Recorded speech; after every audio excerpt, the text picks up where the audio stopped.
So taking a deep breath in deeply to your body, and feel the connection between the top of your head and the soles of your feet.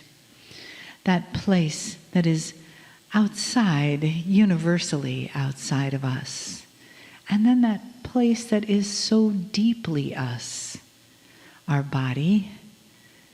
And then another breath, and feel the connection to Gaia, that beautiful space and place beneath our feet. Our mother,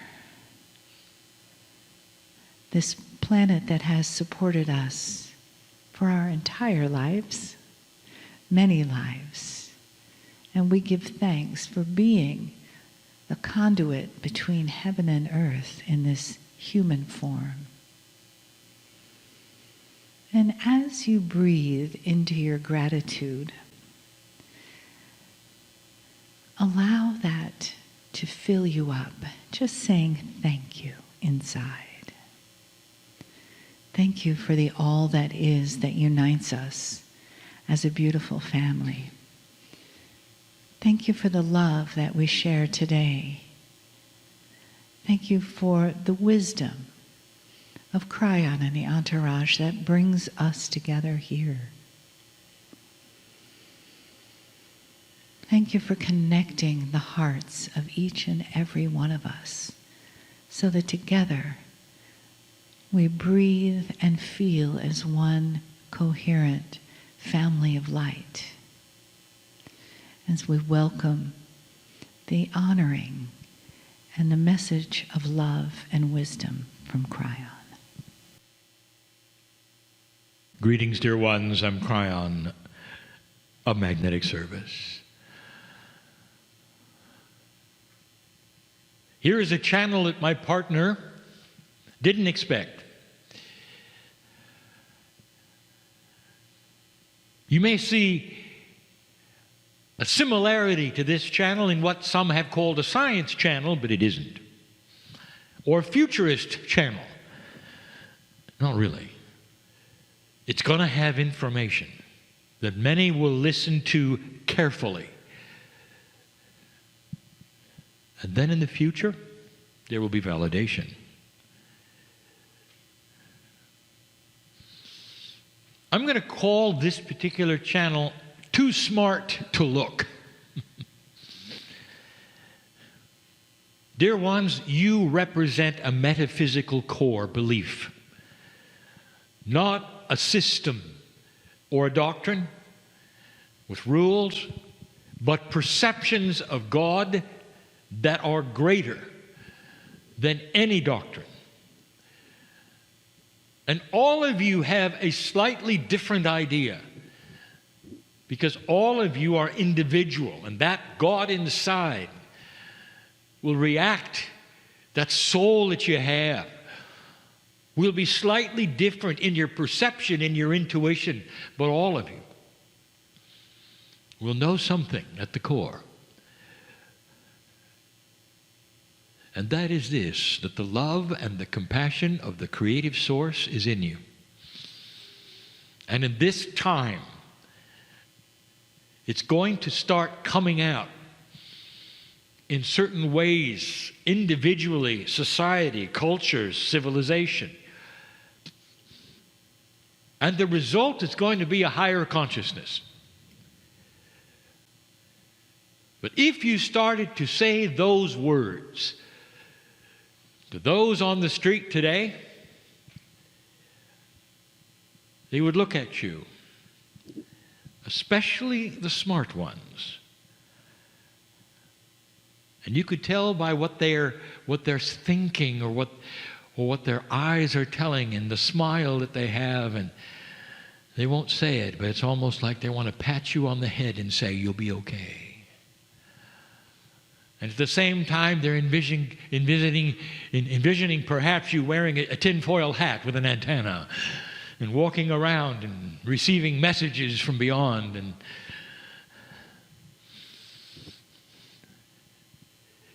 they're too smart to look. You see, they know better. They know better. They work in a linearity that works for them. and everything beyond that that sounds so odd and so strange. And what you're saying, things are going to change. We're going to have inventions. Things are going to move so quickly you won't imagine it. There's going to be wild cards. And sure there are. And they'll walk away. And the whole essence of that conversation is they're a little condescending, a little too smart to look. So let's talk about too smart to look. I want to present something to you, and it's about timing. 230 years ago. And I want to present to you 230 years in the future. I want you to stay with me. 230 years, cry, that is a long time. A very long time. And I'm going to say, really? Okay, let's look at how long it is. Today, a human being easily, on an average, will reach the age of 77. That's common. Now, I want you to take 3 of those lifetimes and lay them back to back. Just 3 people. 230 years. Only 3. So let us say that you're that age right now, or perhaps a little more. I want you to look at how long you've lived. Now, 2 other people in front of you, go back. With their life, you get 230 years. You see, it's not that long ago. Not really.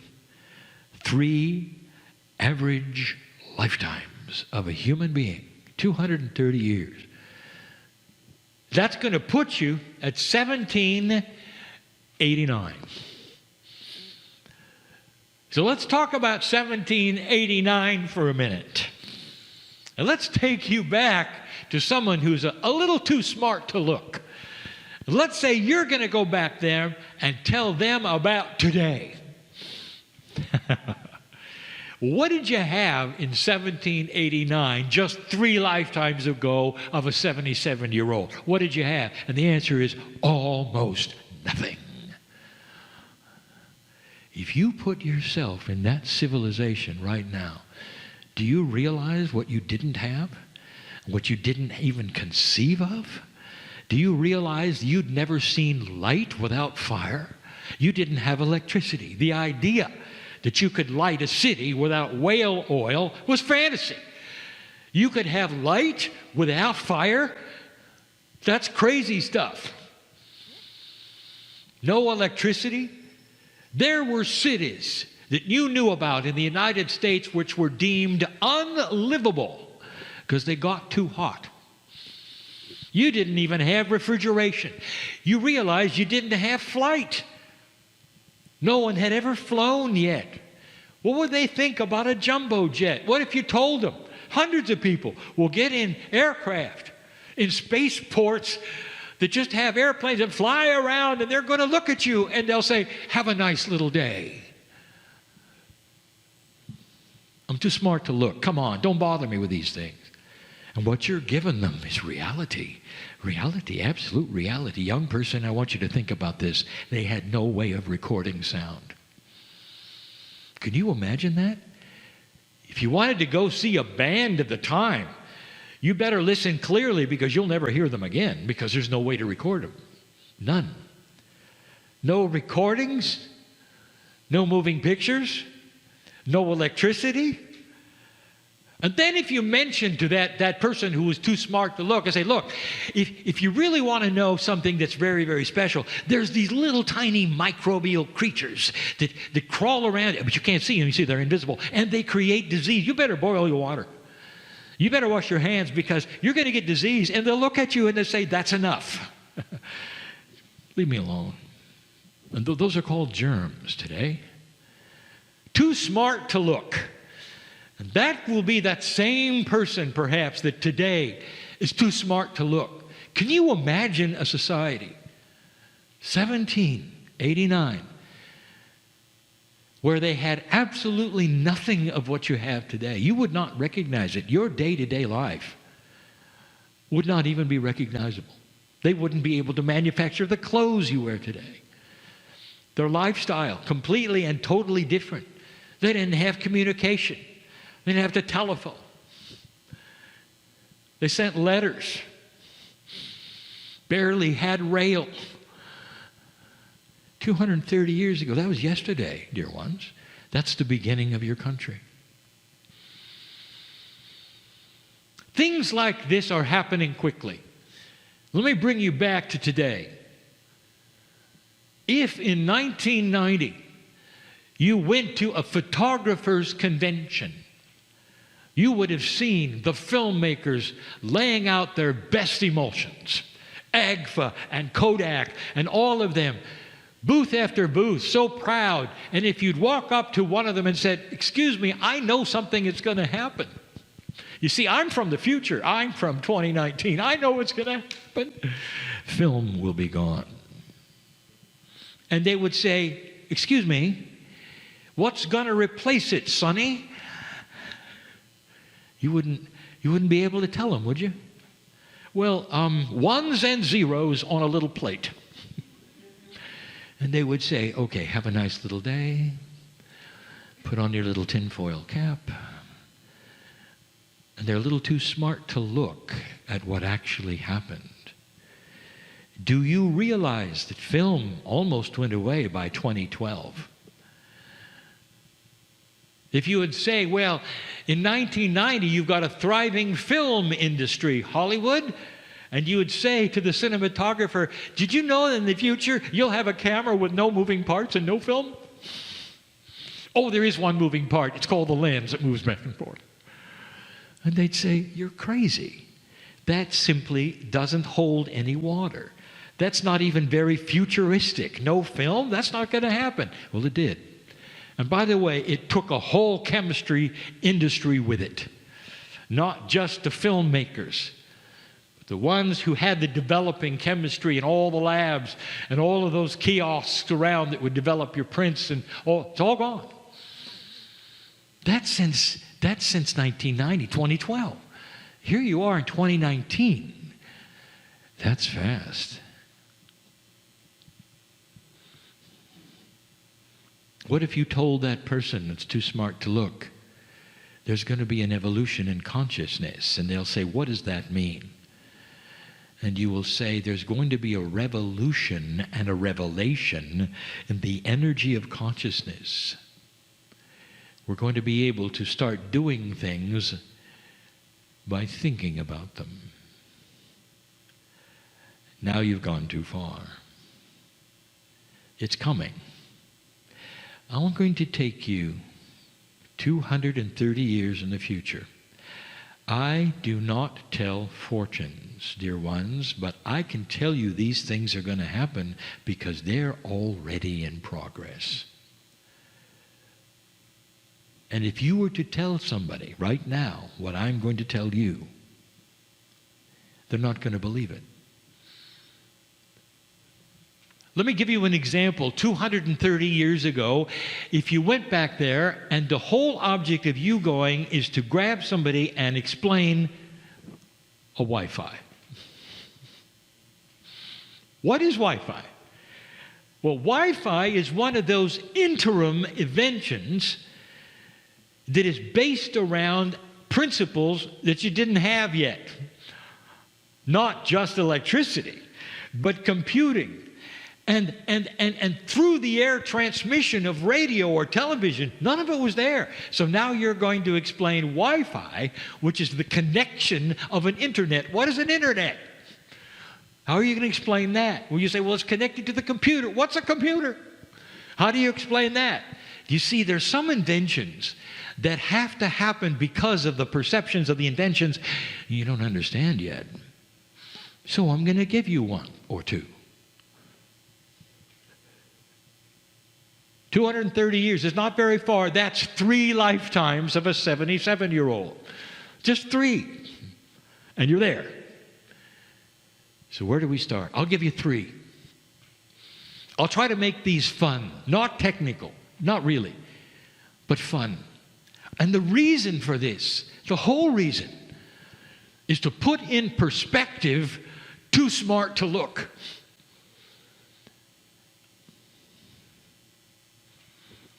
Imagine 230 years from now, you take a look at what's going on the planet in your country, and you're seeing something strange, very strange. There's a lot of ships traveling up and down the coast of your country, both sides, east and west. And they go back and forth and back and forth. And you stop and you ask somebody, what are all those ships doing out there? What are they shipping? There's no ports there. I don't see any. They're not going anywhere. They're just going back and forth and back and forth. And the person will look at you like you came from another planet. And she says, those are salters. Don't you know what those are? Those are salters. And you'll say, well, what is a salter? And they say, well, okay, I'll assume you just fell off the turnip truck. They're out there putting salt in the ocean. And you look at them and go, why would anyone put salt in salt water? And they would say, well, it's too complicated to explain to you. Have a nice day. Do any of you have any idea what they're doing and why they're doing it? I'll tell you. I could just leave it there. But I want to tell you, I have told you something is coming, and it's not going to take 230 years. But the environmental responsibility may. You're going to have, listen to this, real-time pass-through water desalination without using heat. Real-time pass-through water desalination without heat. It goes in salty and it comes out fresh by the tens of thousands of gallons a day.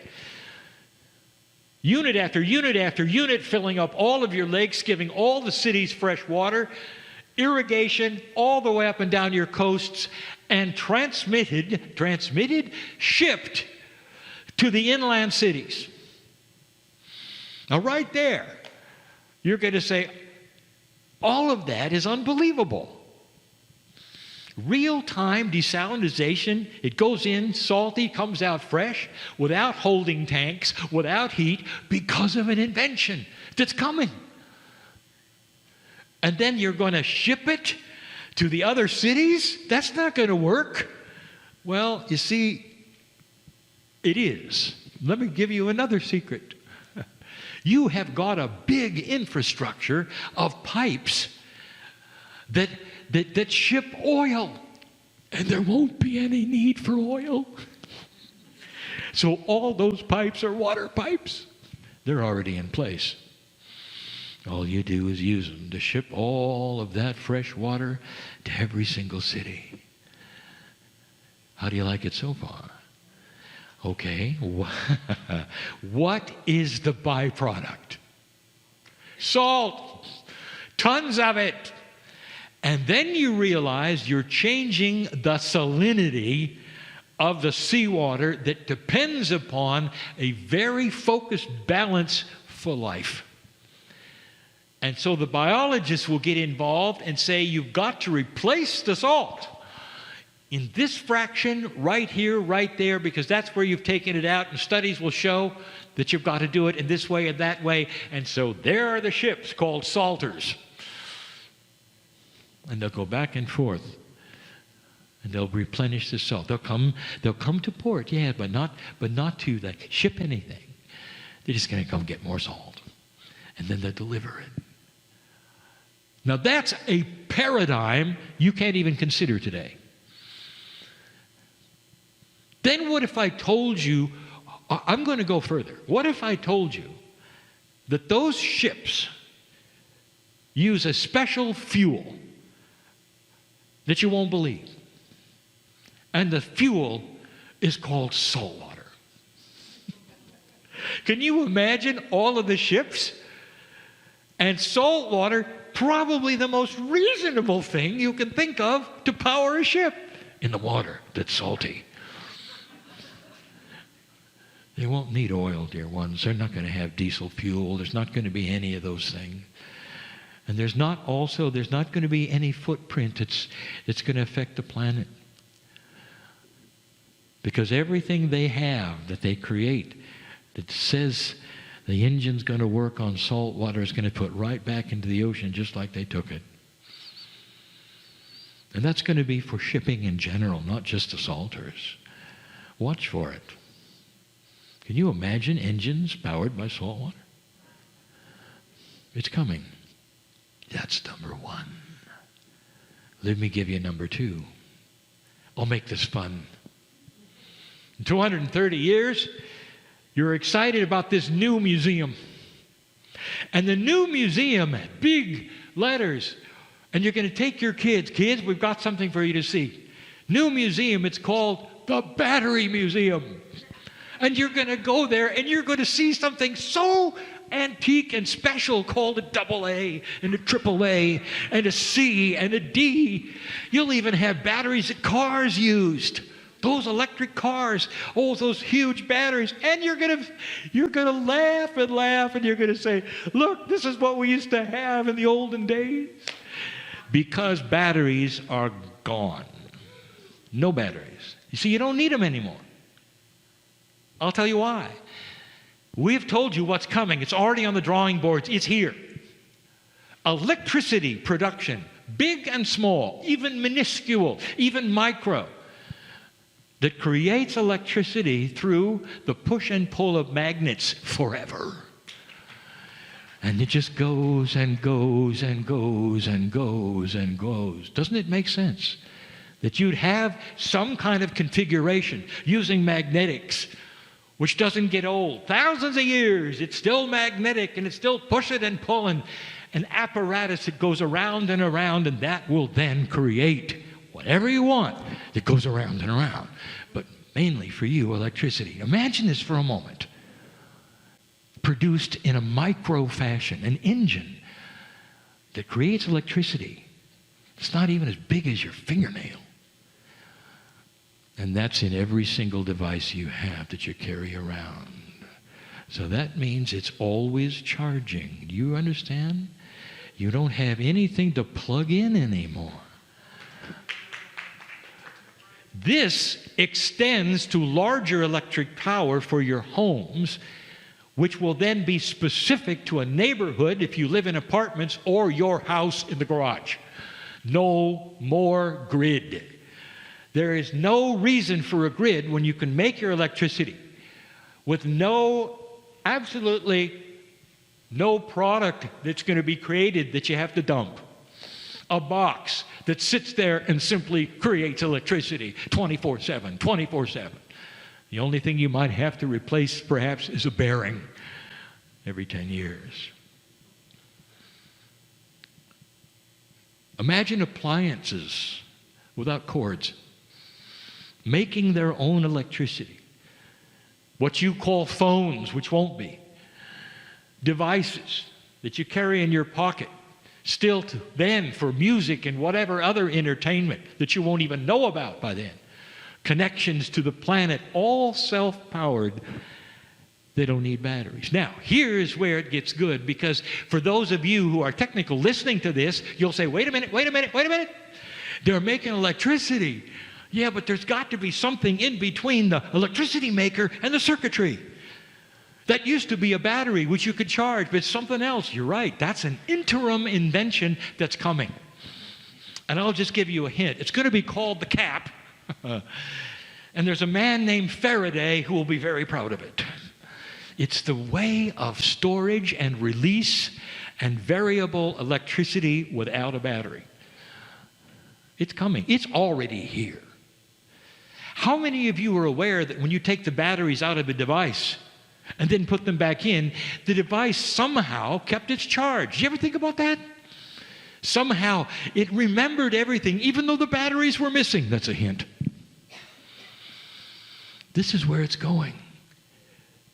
So what if you tell somebody today that that's coming? And they'll listen to you. And they'll say, well, I don't think so. We'll always have batteries. We'll always have this and that, because the old paradigm is the old paradigm. And they don't want to think past anything. They don't want to think past any reality that they cannot conceive of. And they are proud of being linear. And they are so proud of the way things work today with the physics of today. And they will pat you on the head and say, have a good life. A little too smart to look. The third one is the hardest for you to believe, and with that I'll close. It's not that technical, dear ones. It just isn't. If you go to the atom and what you know about the atom, what do you find? And the answer is polarity. Positive and negative. Everything is polarized. And when you talk to the chemists, everything is polarized. You take a look at the way the human bodies work and the chemistry and muscles and all of that, and it's all about positive and negative. If you talk to a physicist and you say, tell me about the 4 laws of physics that you claim right now that are working, they will say, well, here they are. And each one of them has 2 sides, a strong and a weak force, positive and negative. Interesting, isn't it? All the way up to the laws. You've got 2 elements, just 2, positive and negative. Everything is polarized. That's what finally is going to give you that electricity, dear ones. By the way, that's also what's going to desalinate your water. But now the big one.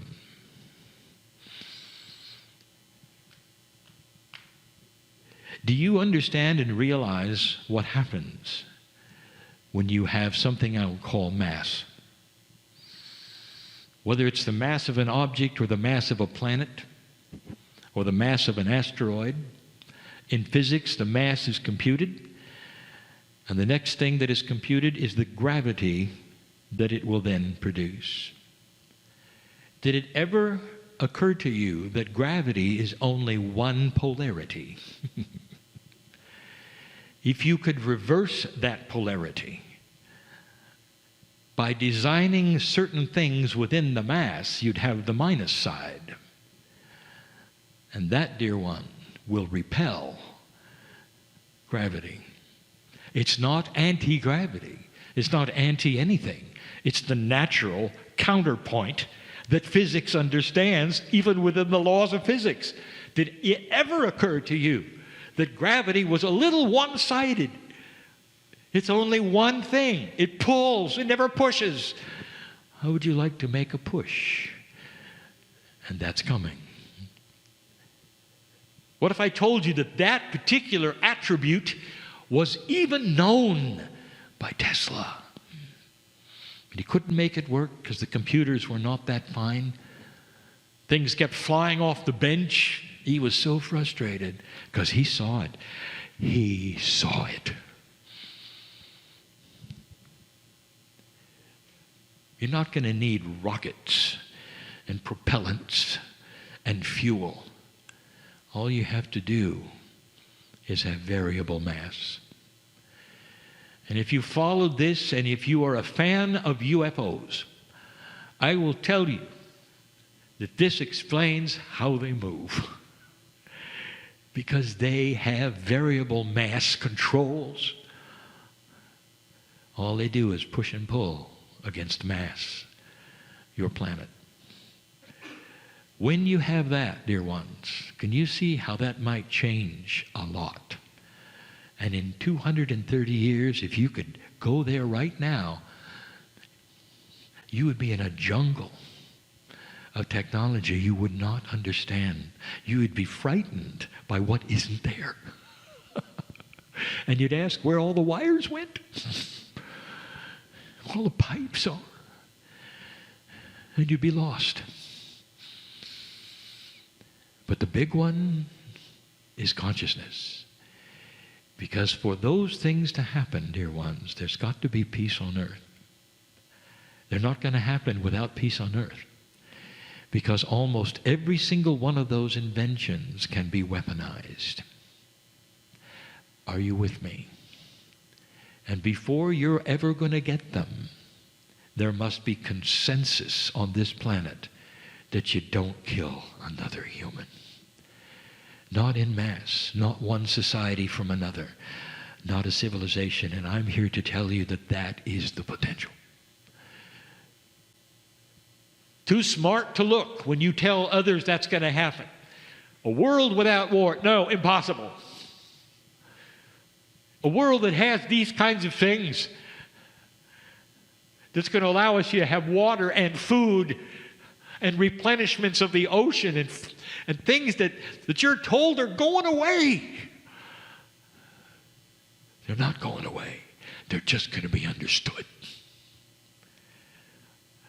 Who are you? As you listen to this, I know who's here. You're not too smart to look, or you wouldn't have been in a Cryon meeting all day. But there are so many on this planet, maybe guided to hear this particular transmission today from the other side of the veil that says, are you a little too smart to look? Do you see everything that we've talked about today as being so fanciful, not possible? Or will you stop for a minute and say, what if everything I was told is for yesterday? And there are things coming and I don't know about that are going to be amazing and beautiful, and especially the one called peace on earth. That's the potential. I hope I've made it fun for you to hear and profound for you to imagine, because that's the truth of what could happen here. That's enough for now. And so it is.